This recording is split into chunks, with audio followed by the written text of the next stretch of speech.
Представете се, моля. Здравейте, аз съм Мария Бодурова и съм Growth Manager в българска IT компания. От колко време учите английски при нас?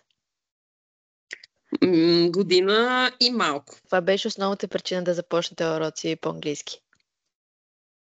Исках да повиша нивото на английския ми и да се чувствам комфортно в бизнес средите. А защо избрахте нас? Не съм сигурна, може би беше на интуиция, но съм много щастлива от избора си. Изключително доволна съм от преподавателя, от индивидуалния подход, който има към мен и това, че съобразява и индивидуалните ми уроци са наистина това, от което аз лично имам нужда и върху което аз трябва да наблягам. Добре, това малко отговаря на следващия ми въпрос.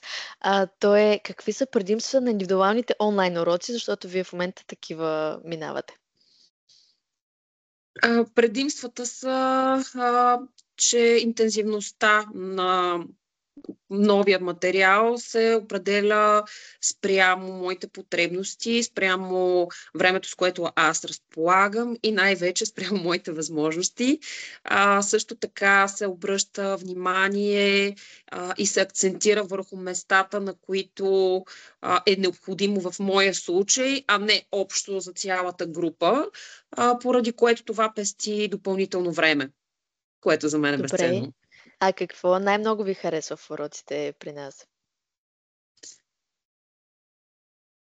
Най-много харесвам моята учителка Влади, така че може би трябва някакъв по-интересен отговор да дам. Това е истината. Харесвам също така и темите, което не беше очаквано за мен, тъй като така се чувствам по-ангажирана и с по-голям интерес взимаме материала. А с какво са ви полезни уроците и как мислите, че ще ви помогнат в бъдеще? Езиците са нещо, което за мен лично е задължително, което разширява възможностите на човек от гледна точка на това, че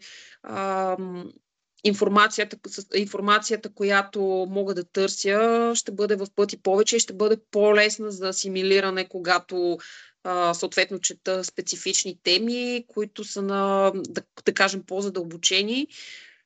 Докато когато това търсене на информация се осъществява изцяло на български, разбира се, за съжаление, не разполагам със същото количество материали.